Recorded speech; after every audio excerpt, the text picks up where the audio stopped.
Desde la ciudad de Cuernavaca, un cariñoso saludo y abrazo. Abrazo virtual. Lo ideal es que busques una iglesia a donde física y presencialmente reunirte. Pero sin duda la tecnología es una herramienta preciosa que tenemos las iglesias para proclamar el mensaje de la palabra del Señor. Bienvenidos a este segundo servicio. Estamos compartiendo con ustedes en este segundo servicio la segunda carta de Pablo a los tesalonicenses. Vamos a abrir entonces nuestra Biblia, por favor, en el capítulo 1, versículos del 11 al 12.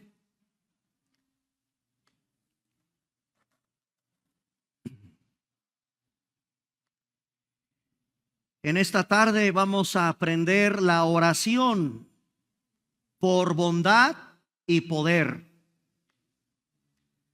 Oración por bondad y oración poderosa, con poder.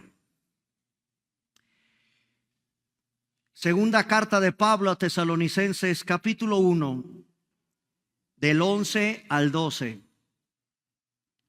Dice así: por lo cual, asimismo, oramos siempre por vosotros, para que nuestro Dios os tenga por dignos de su llamamiento y cumpla todo propósito de bondad y toda obra de fe con su poder. Ahí están las dos palabras que vamos a revisar: orando por bondad y poder. Versículo 12, siempre, hasta para orar, siempre en lo que hacemos, aunque sea en la oración, todo sea hecho para la gloria de Dios, para que el nombre de nuestro Señor Jesucristo sea glorificado en vosotros y vosotros en Él, por la gracia. Siempre en el mensaje de Pablo es la gracia de nuestro Dios y del Señor Jesucristo. Oremos. Gracias, Padre, por este gran texto de la Biblia, que nos dirige hacia un entendimiento apropiado de lo que es orar. Que encuentre nuestra iglesia en las palabras de esta oración un verdadero motivo para poder orar como a ti te agrada. Con estos versículos, Señor, pedimos una pasión encendida para seguir en comunión contigo. Que siempre nuestra oración esté conforme tu voluntad. Ayúdanos a orar en el Espíritu. Y sabemos que el Espíritu siempre ora conforme a tu voluntad. Padre, en esta tarde, en este segundo culto de adoración, oramos por nuestra iglesia, porque tú nos hagas y nos consideres dignos de tu llamado. Que tú cumplas en cada uno de mis hermanos todo deseo por bondad, pero que también tú cumplas la obra de fe con gran poder en todos los que hemos venido a formar parte de tu iglesia. Y todo ello a fin de que Jesucristo reciba toda gloria.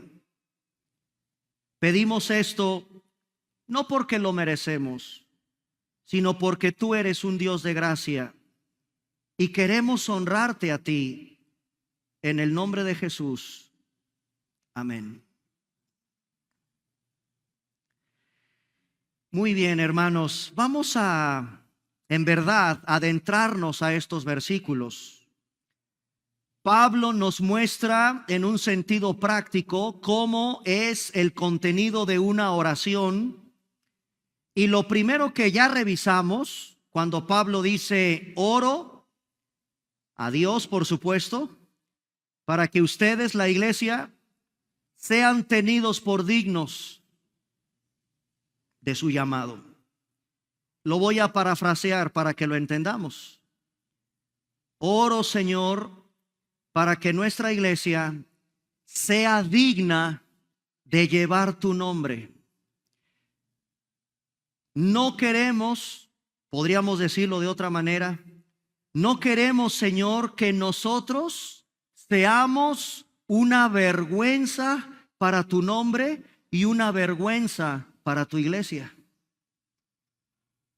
Ese es el primer contenido de lo que Pablo le está diciendo a la iglesia, de cómo le pide a Dios por la iglesia. Ayúdame, Señor, a que ellos merezcan más y merezcan más y merezcan más llevar tu nombre.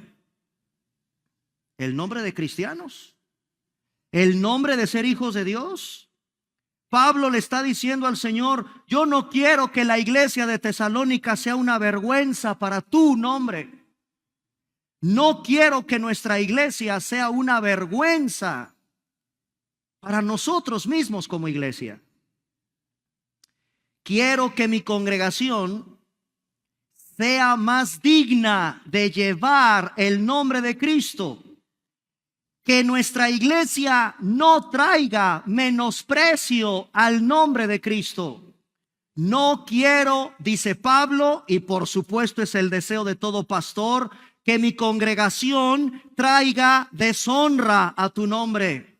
No quiero que sean mis hermanos causa como judíos, como los judíos de su época de Pablo, de que Dios sea menospreciado.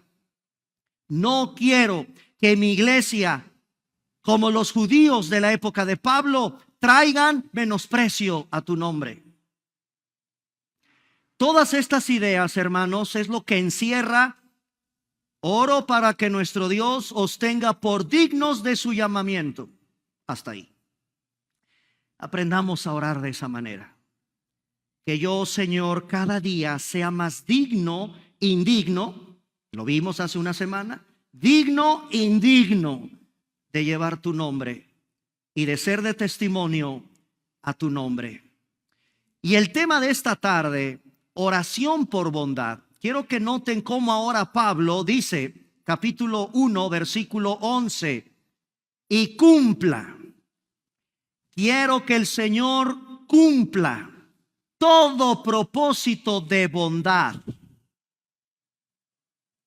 Quiero, Señor, que tú cumplas todo propósito de bondad. La segunda petición es por bondad. Yo sé que lo leemos muy superficialmente, pero como se los comenté cuando iniciamos el desglose de estos versículos, nos tenemos que meter en las profundidades de la verdadera intención que Pablo quiere mostrarnos aquí. Porque cuando dice todo, ¿ya lo vieron? Hermanos, el Espíritu Santo no rellena la Biblia a su antojo. El Espíritu Santo acomoda palabra con palabra, verso con verso, como dice el profeta Isaías. La palabra del Señor es un poquito aquí, otro poquito allá. La Biblia, cuando fue inspirada por el Espíritu Santo, cada palabra, cada verso, cada renglón, cada línea tiene un profundo significado. Y aquí encuentro una palabra interesante, pleros en griego. Pleros, que significa cumplir. Esta es una petición por cumplimiento. Quiero, Señor, que cumplas tú todo propósito. Hay una promesa de cumplimiento. Pero ¿qué clase de promesa o de cumplimiento es lo que Pablo está pidiéndole a Dios? Que nuestro Dios cumpla todo propósito de bondad. Esta es una petición por cumplimiento. Pleros en el original griego significa cumplir. Lo que Pablo nos está diciendo, hermanos, es: Dios, por favor, es por tu gracia, por favor, cumple. Pon atención, hermano, ¿qué es lo que está aquí? Cumple en la vida de la iglesia todos los deseos que tenga la iglesia, que sean buenos. Señor, por favor, cumple en la vida de mis hermanos todo lo que ellos desean, siempre y cuando todo lo que ellos desean sea bueno. Y esa es la oración de Pablo, que todo anhelo que tú tienes en esta tarde, porque, ay hermanos, ¿quién carambas no tiene anhelos? Ay, anhelo esto, anhelo, como deseo tal cosa, cómo peleo por lograr esto en la vida, cómo me he esforzado como estudiante para alcanzar tal meta, cómo he luchado, he peleado, me he esforzado, he invertido tiempo, dinero y esfuerzo por lo que anhelo. Muy bien, hoy vas a aprender que claro que Dios quiere concederte ese anhelo siempre y cuando esté de acuerdo a lo que es bueno para Dios. Debe de coincidir lo que pides, que debe de ser bueno, con el deseo de Dios de suplirte esa necesidad. Esa es la oración de Pablo, que Dios cumpla todo anhelo de ellos por lo que es bueno. Bueno, hablando de bueno, ¿quién es bueno? Dejemos que la Biblia nos responda a esa pregunta. ¿Y qué es bueno o quién es bueno? Marcos capítulo 10. El Evangelio de Marcos, porque vamos a ser sinceros, aquí nadie es bueno. Marcos capítulo 10, versículo 18. Jesús le dijo: ¿por qué me llamas bueno? Ninguno. Uy, qué declaración del Señor, Ninguno hay que cumpla ese estándar que reúna todo lo que implica es bueno. No hay nadie, ninguno hay bueno, sino solo uno. ¿Quién es? Entonces ya no nos va a costar trabajo entender que si solo Dios es bueno, las cosas que te va a dar Dios serán buenas. Tú podrás tener 1000 peticiones en tu lista de oración, pero tienes que entender que lo que es bueno para Dios es lo que Él te va a entregar como respuesta a tu oración. Nadie es bueno, solo Dios. Entonces Dios es el único que quiere darnos todo lo que tú deseas, siempre y cuando sea de acuerdo con su carácter, sea bueno. Hermanos, en esto quiero que nuestras oraciones sean respondidas. ¿Quién no desea eso? Yo quiero que tus sueños se vuelvan realidad. ¿Quién carambas no quiere eso? Yo deseo como pastor que tus deseos sean cumplidos, tus anhelos Dios los cumpla, sí, pero siempre y cuando sean buenos a los ojos de Dios, ante la perspectiva de Dios. Este tipo de oración no debe de ser nueva para un cristiano. Desde el Antiguo Testamento, en el maravilloso libro de los Salmos, capítulo 21, en el libro de los Salmos, capítulo 21, versículos del 2 al 3, encontramos desde el Antiguo Testamento este tipo de oración, resaltando la bondad o lo que es bueno al Señor. Dice Salmo capítulo 21, versículos 2 y 3. Les has concedido el deseo de su corazón.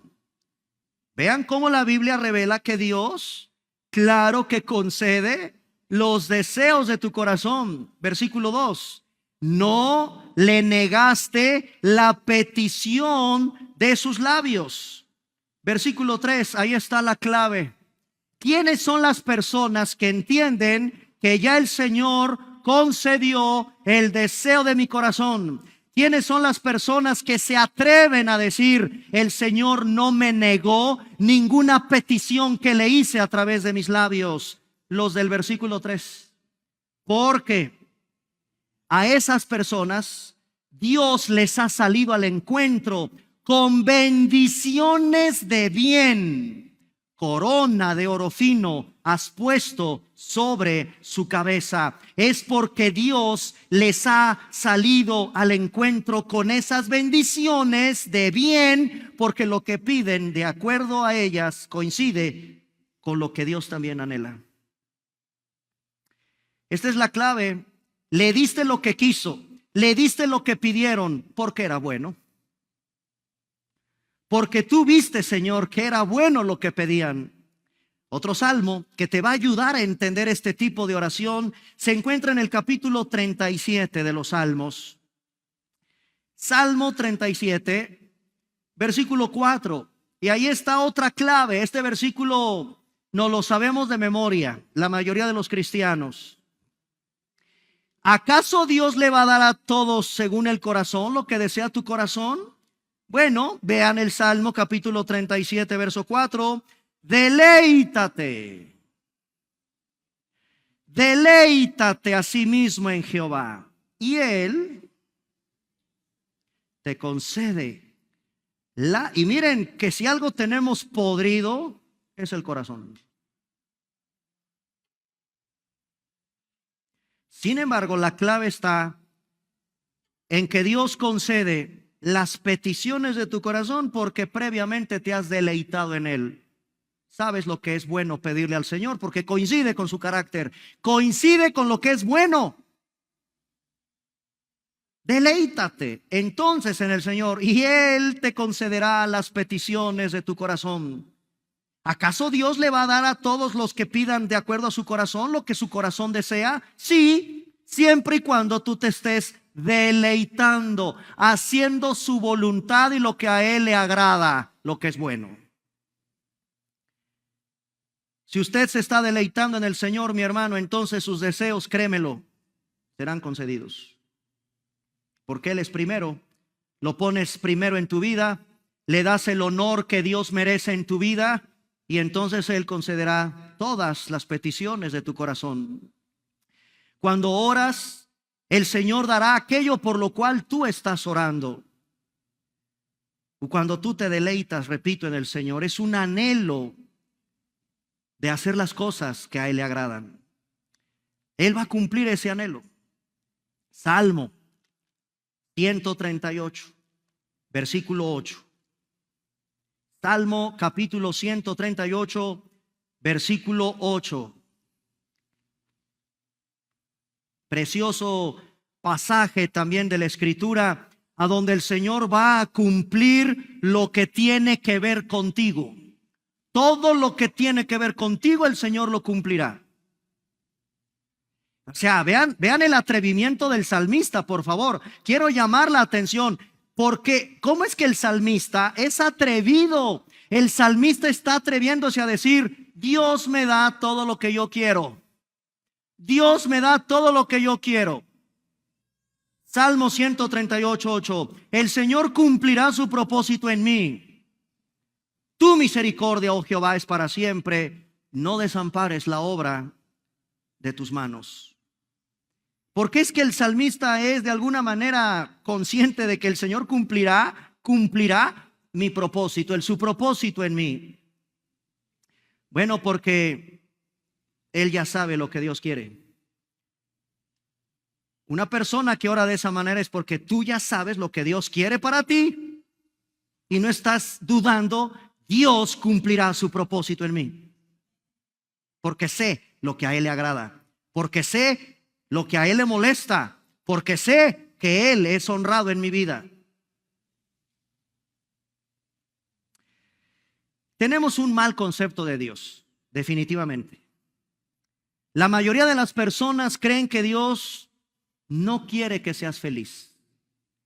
Ven a Dios como alguna satisfacción personal y cuando no checan las cosas en mi satisfacción y Dios me las niega, resulta a Dios un aguafiestas cósmico, un ser misterioso.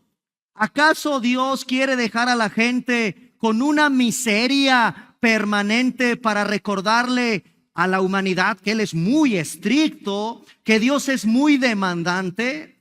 ¿Será ese el concepto que los hijos de Dios tenemos de un Dios amoroso que se vuelve, repito, un aguafiestas cósmico porque no te da lo que tu corazón anhela, los deseos de tu corazón?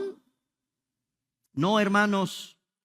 Dios quiere darte a ti el deseo de tu corazón cuando tú acudes a Él en oración. Dios quiere darte el deseo de tu corazón, mientras que el deseo de tu corazón, aquello por lo cual pides, es un deseo que también coincide con la voluntad y la mente de lo que Dios tiene planeado para ti. Otro salmo, 145, versículo 16. Salmo capítulo 145, versículo 16. Él, dice la Biblia, abre su mano y Dios satisface los deseos de todo ser viviente. ¿De dónde sacas que Dios es un aguafiestas cósmico que no quiere mi felicidad? Revisa la Biblia porque no conoces a Dios. Dice el 145 de los Salmos, verso 16. Dios abre su mano. Qué hermoso es verlos a ustedes en casa con la bendición de Dios, porque Él ha abierto su mano sobre tu vida. Te ha dado trabajo, te ha dado familia, te ha dado hijos, te ha dado salud. Estás hoy aquí. Eso es una bendición. Él es el Dios que abre su mano y colmas de bendición a todo ser viviente. Ese es Dios, el Dios generoso, lleno de gracia, que anhela que sus hijos lo anhelen. Ahora, ¿qué pasa cuando estás en ese sentido con el Señor? Salmo capítulo 90, versículo 14, nos describe al típico cristiano que ora y que sabe que el Señor le ha bendecido, que sabe que está bajo la bendición de Dios. Y quiero que noten la característica de una persona en esas características, en esa manera de recibir la bendición del Señor. Salmo 90, versículo 14.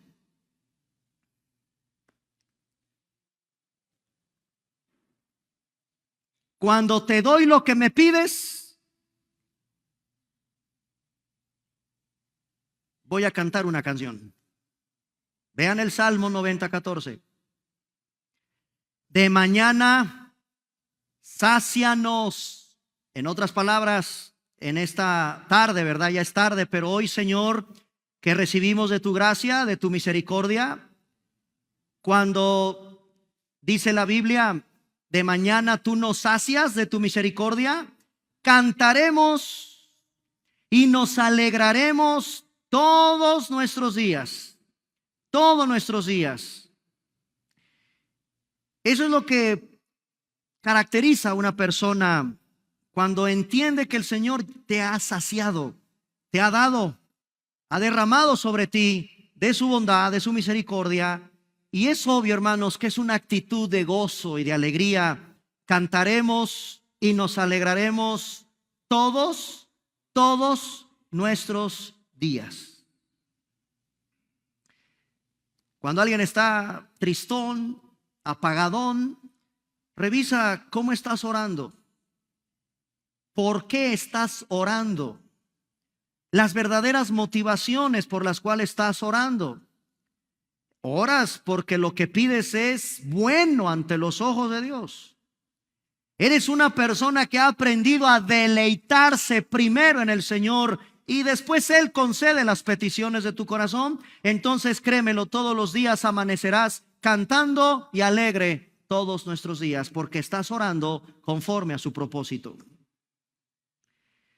Recapitulando, hermanos, ¿por qué está orando Pablo a la iglesia? ¿Cuáles son las cosas correctas por las que debemos de orar? Bueno, orar, por supuesto, lo hemos visto en una lista interminable. Ora por su dignidad de la iglesia, como ya lo vimos. Ora porque su virtud cristiana crezca. Ora, Pablo, por su cumplimiento, que Dios haga en la vida de cada creyente el cumplimiento de toda cosa buena que anhela, porque sabe que Dios también lo anhela. lo que tú debes de anhelar, lo que tú debes de pedir que es bueno, también Dios lo debe de anhelar para ti. Si tú quieres que tus oraciones sean respondidas, te pido que escuches y conozcas la mente y el corazón del Señor. Y ora por lo que es bueno por definición de Él, y Él te lo dará a ti. Tercera petición, vamos a 2 de Tesalonicenses capítulo 1. Toda obra de fe con su poder. Aquí está la tercera petición que vamos a revisar ahora. Ora por su poder. Vamos a tratar de entender esta porción de esta oración. Él quiere, Pablo quiere, que la congregación de la iglesia en Tesalónica sea una congregación digna, una congregación cumplida en el propósito de lo que están orando, que coincide con lo que Dios les da, pero también una congregación poderosa. Oro porque nuestro Dios cumpla, que nuestro Dios cumpla toda obra de fe con su poder. Que nuestro Dios cumpla todos los esfuerzos de ustedes de manera poderosa.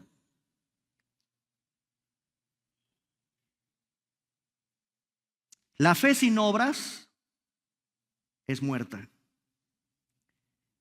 Vamos a Santiago para tratar de entender esta obra de fe con poder. Porque aquí hay algo importante.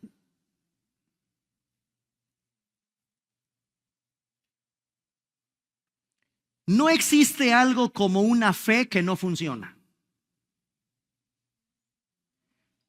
La fe sin las obras, ¿cómo es?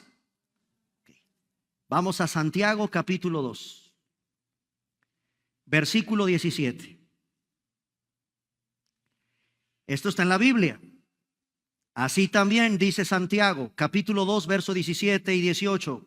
La fe, si no te acompaña de obras, es muerta en sí misma. Lo aclara todavía más el Espíritu Santo a través de Santiago, versículo 18. Pero alguno dirá, tú tienes fe, yo tengo obras. Muéstrame tu fe sin tus obras, y yo te mostraré mi fe por mis obras. Esto es muy claro en la Escritura. La fe necesita ir acompañada, no para salvación, esto lo entendemos, ¿verdad? Yo no soy salvo por obras. Una vez que ya soy salvo, mi fe debe de ir necesariamente acompañada de acciones. ¿Cómo puedes mostrar tu fe? No la puedo ver. ¿Me puedes decir que tienes mucha fe? ¿Que eres una mujer de fe? ¿Que eres un hombre de fe? Eso yo no lo puedo ver a menos que lo demuestres con acciones. La única manera en que usted puede mostrar esa fe es a través de acciones, de obras. La fe, hermanos en Cristo, se parece al cuerpo que tiene que tener al espíritu para que esté vivo. ¿Sabían eso? ¿Sabes por qué estás vivo en esta mañana? Porque tienes espíritu. El día que Dios te saque del espíritu que te dio y del alma, muerte. Tú y yo estamos vivos porque tienes espíritu. Bueno, dice la Biblia que el cuerpo sin el espíritu está muerto. De la misma manera, mi fe, si no va acompañada de obras, está muerta. La fe es como el cuerpo sin el espíritu que está muerto. La fe sin obras, hermanos, está muerta. La iglesia entiende, y Pablo lo entendía, y tú lo tienes que entender, que nosotros tenemos una fe que nos ha llevado a Cristo para salvación, nada más, sin obras. Esto está claro en la Biblia. Todos entendemos perfectamente que Pablo lo que está diciendo aquí es que todas las personas que están en la iglesia, los verdaderos hijos de Dios, tienen una verdadera fe salvadora que se manifiesta, que funciona, que opera, que produce fruto. Pablo agradece a Dios por la obra de su fe, porque eso produce fruto, funciona, se nota, opera en ti, produce fruto. Ahora vamos a la oración.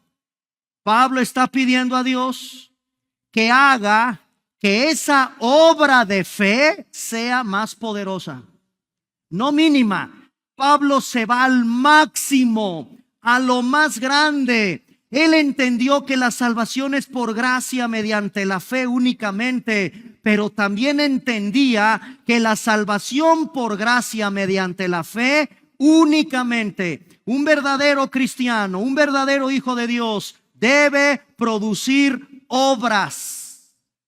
Para eso Dios te rescató también, por si no lo sabías. Vamos a Efesios 2:10. Efesios capítulo 2, versículo 10. Con este versículo también es contundente. Quiero que esas obras sean poderosas al máximo, Señor. Vean Efesios capítulo 2, verso 10. Porque somos hechura suya, creados en Cristo Jesús. ¿Para qué? Ahí está. Bueno, ahí está la oración de Pablo. Quiero que esas obras en la iglesia sean más poderosas. Quiero que mis hermanos que ya son salvos por gracia, amén, sin obras, una vez salvados, su fe debe de ir acompañada de acción. Y dice Pablo en Efesios 2:10, fuimos creados, hechura suya en Cristo Jesús, Dios te salvó, Dios te rescató, Dios te limpió, Dios te llamó para que tus obras sean hechas. Y Él las preparó de antemano para que andes en ellas. Para que andemos en ellas, para que se vea que eres cristiano. Es el apóstol Santiago, hermanos, y eso ya queda a consideración de ustedes, el que explica y qué clases de obras debo de hacer. ¿Cómo debe de ser el comportamiento de un hijo de Dios que demuestra su fe a través de sus buenas obras? Cuando tú dejes que la palabra de Cristo more en abundancia en ti, créemelo, dominará su palabra tu corazón. Y entenderás que el Señor lo que quiere de ti es que cada obra, por muy sencilla o por muy grande que tú realices por Él, sea de fe poderosa, grande. Quiero, dice Pablo en esta oración, que los anhelos por bondad sean cumplidos, que tu vida sea digna de llevar el nombre de Cristo. Son las cosas correctas que estamos aprendiendo de cómo está orando Pablo. Ahora debe de orar en todo este entorno de oración que estamos revisando para que la gente, su iglesia, la iglesia de Tesalónica, entienda que las obras también deben ir acompañadas de ese poder que Dios te tiene que dar.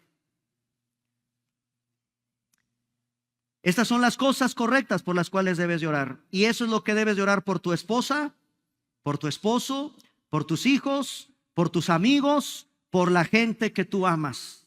Este es un tipo de oración correcta por la cual, hermanos, debemos siempre de orar. Ahora, la razón más importante, regresamos a 2 de Tesalonicenses. Una de las cosas que se me ocurre ahorita de decirte, ¿y qué buenas obras podemos hacer, pastor? Bueno, el Señor nos da un mínimo, el que da un vasito de agua.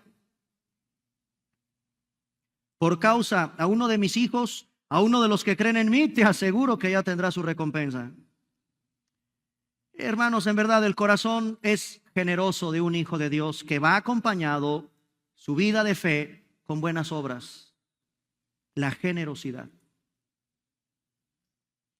No hay codicia, no hay avaricia, no hay fraudes, no hay pensamientos, me va a robar, y es que ya le di y ahora cómo me lo paga. Tanto que tenemos que entender de cómo nuestra vida debe ir acompañada de esas acciones amorosas, poderosas por causa del Señor. Ahora, quiero que noten, hermanos, ahí en la segunda carta de Pablo a Tesalonicenses, en el versículo, en segunda de Tesalonicenses, capítulo 1, versículo 12.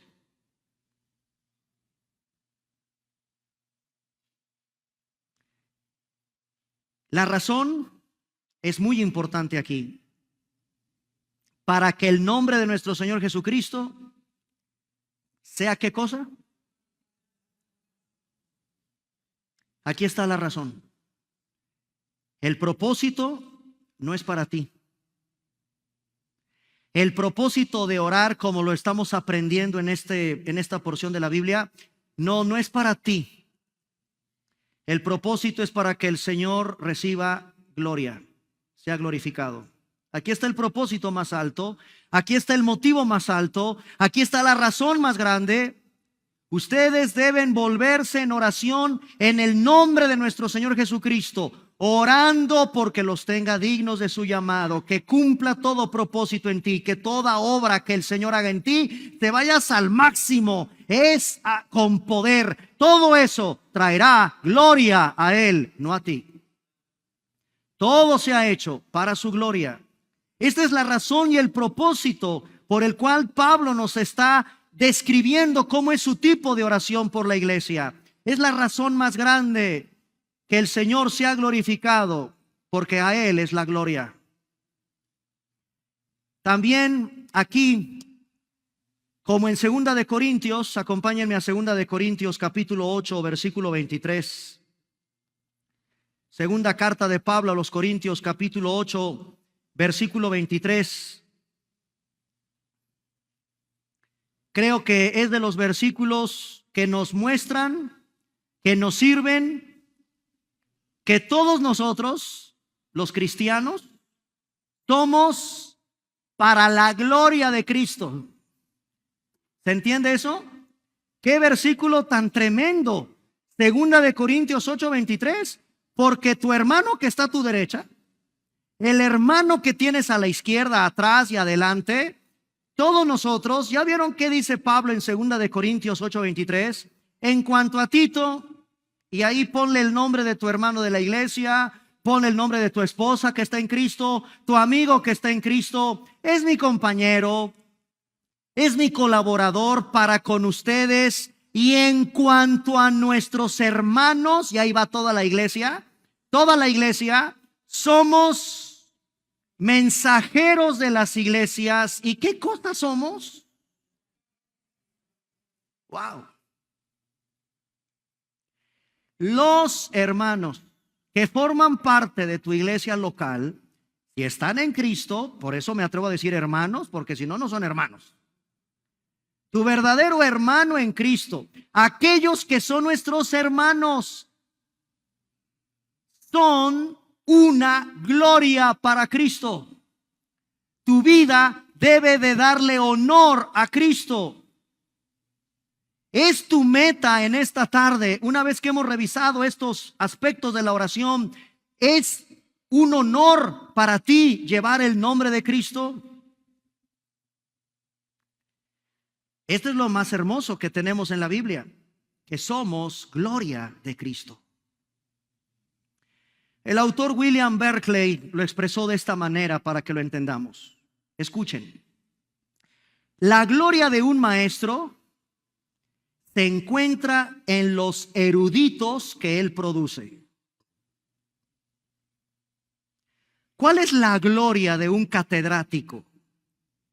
¿Cuál es la gloria, cuál es la satisfacción más grande de un profesor que te instruyó, que te formó, que te inculcó los principios de tu carrera, que te inculcó los principios del conocimiento humano? La gloria de un maestro se encuentra en los eruditos, profesionistas que él produjo.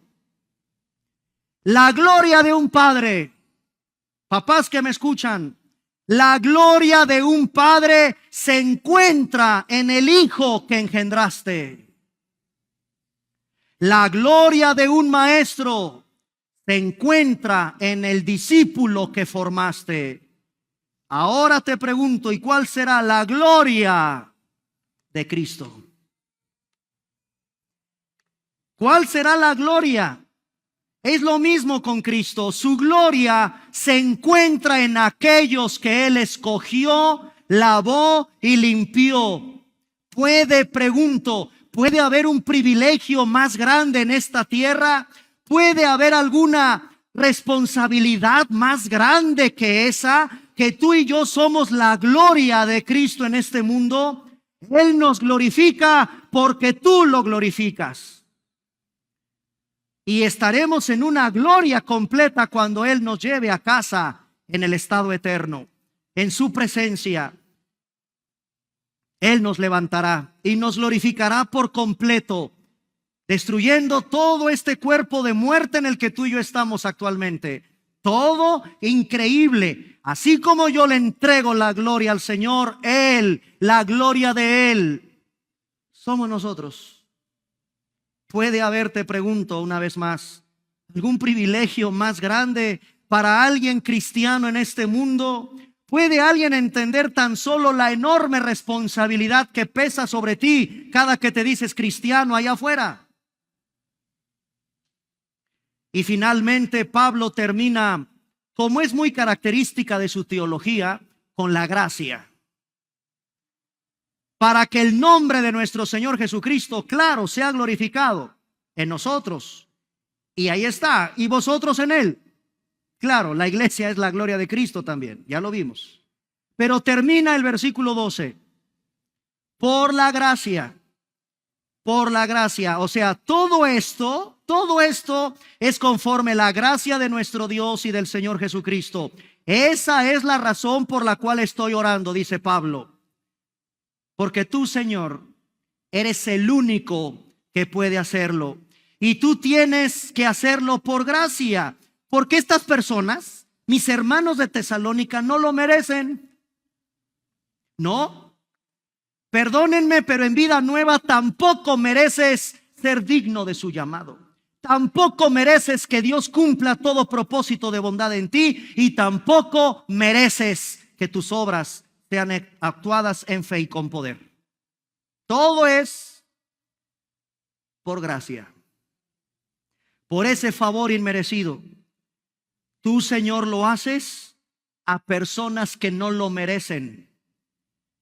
Y no lo merecen porque no son dignos. No merecen que tus deseos sean cumplidos. No mereces servir en los dones con poder, en el fruto de acción que debes de llevar por tu fe. Quiero que lo hagas, dice Pablo, que lo hagas por la gracia, que no lo mereces, porque tú, imagínate, porque tú puedas recibir la gloria. Hazlo por gracia. Lo hacemos por gracia, siempre por gracia, de manera inmerecida. Te lo repito por si no te entendiste, hermano, esta parte tan hermosa.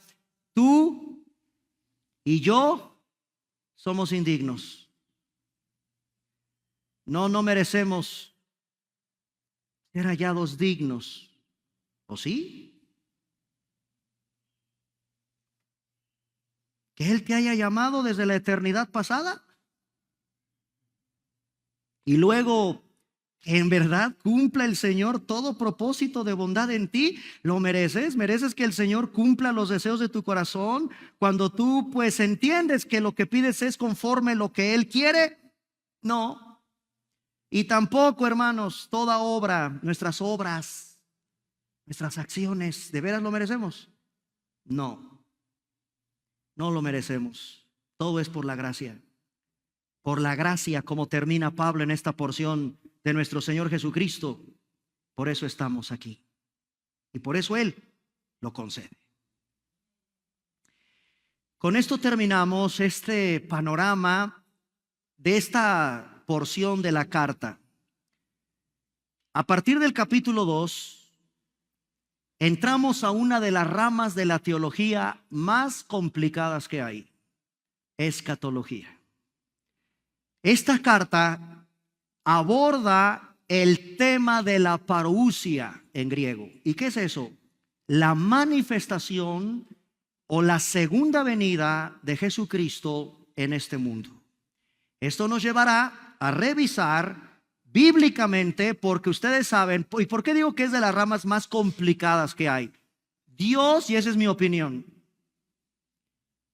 Dios dejó tantos temas en una mesa como rompecabezas, y es nuestra responsabilidad venir a la Biblia y divertirnos un poquito aquí en la tierra para saber sobre el rapto de la iglesia, sobre el tiempo en que la iglesia, si es que la iglesia atravesará periodo de dolor y de tribulación que se viene, si la iglesia es raptada antes, en qué momento Cristo regresa. Es tan complicado que el Señor no nos permite decir cuándo. Guardó silencio. Le plació esconder absolutamente el tema de su fecha de regreso. Pero nos dejó todo un conjunto de opiniones, pasajes, versículos, interpretaciones, opiniones que tenemos que ser cuidadosos y bíblicos a la hora de abordarlo. Dice Pablo, adelantamos un poquito, capítulo 2, con respecto, va a dar un giro en su carta, a la venida. La venida. Él regresa. De nuestro Señor y nuestra reunión con Él. Órale, ¿se imaginan ese momento? El Señor regresa y nuestra reunión con Él. Os rogamos, hermanos, y a partir del versículo 2, había por ahí, como el día de hoy, un montón de falsas especulaciones, maestros torcidísimos, torcidos pero torcidos, que empezaban a meter problemas en la enseñanza de la segunda venida de Cristo. Esa es uno de los más graves problemas que tiene la secta de los testigos de Jehová.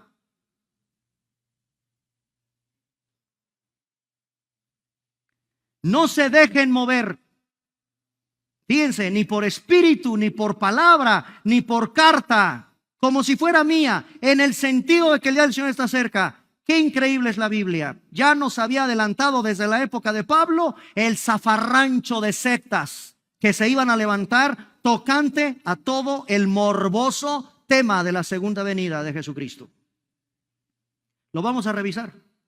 Ese es el tema que a continuación daremos en esta predicación expositiva, viendo lo que el Espíritu Santo nos quiere revelar con respecto a la segunda venida de Cristo. Y vaya, hermanos, qué hermoso que podamos entrarle a ese tema. La iglesia tiene que predicar como nunca de ese regreso inminente de Cristo por su iglesia, por ti, por mí.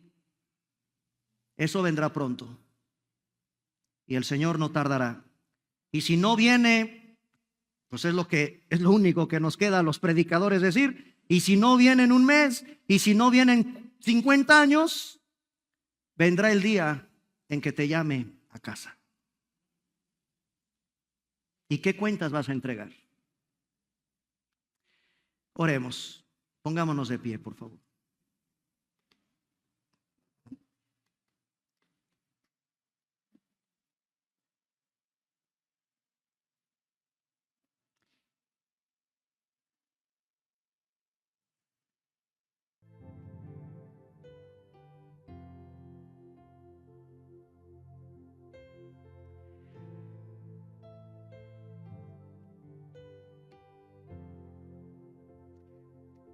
Amado Dios, Señor nuestro,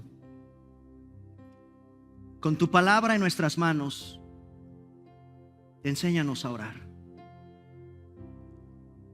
a tener esta comunión tan cercana e íntima contigo. Permítenos conocerte para que pueda orar y tú cumplas todo propósito de bondad en mí. Señor, en esta tarde lo que tanto te he pedido es bueno, ¿te agrada? ¿Está de acuerdo con tu deseo y tu voluntad?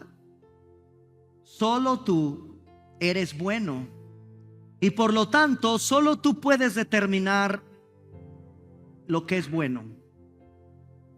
Amado Señor, si lo que yo te pido estoy seguro que es bueno, me regocijaré y me recrearé en ti, porque veré respuesta a mis oraciones, porque está orado de acuerdo con tu propósito y tu voluntad. Oh Señor, cuánto necesitamos seguir aprendiendo de la oración. A veces solamente nos hemos quedado en pedir y no agradecer.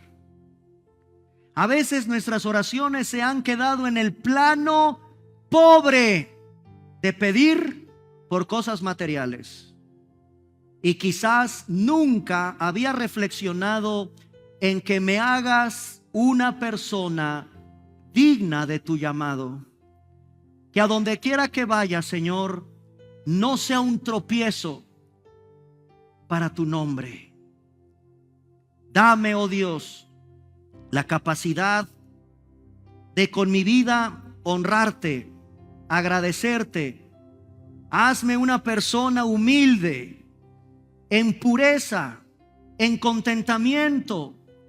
Ayúdame a andar por fe. Ayúdame a andar en unidad. Ser una persona gentil, ser paciente. Quiero andar en amor. Quiero no perder el gozo.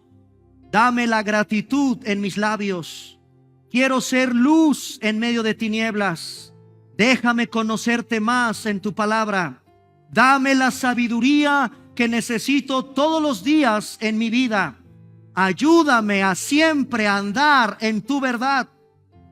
Y ayúdame también a que sea fructífero. Todas estas expresiones, amado Dios, es lo que implica un llamado digno. Alguien que ha sido llamado digno. Y también, amado Padre Celestial, que lo que siempre te he expresado en oración sea bueno. Sea bueno. Y tú concederás las peticiones de mi corazón.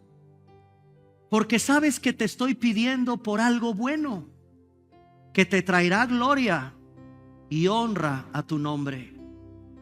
Padre, siempre ayúdanos a entender que debemos de orar de una manera correcta ante tus ojos. Que mi vida de obras, a eso fui llamado, Señor, estén acompañadas al máximo de todo el potencial que yo puedo dar por ti, para ti y por ti.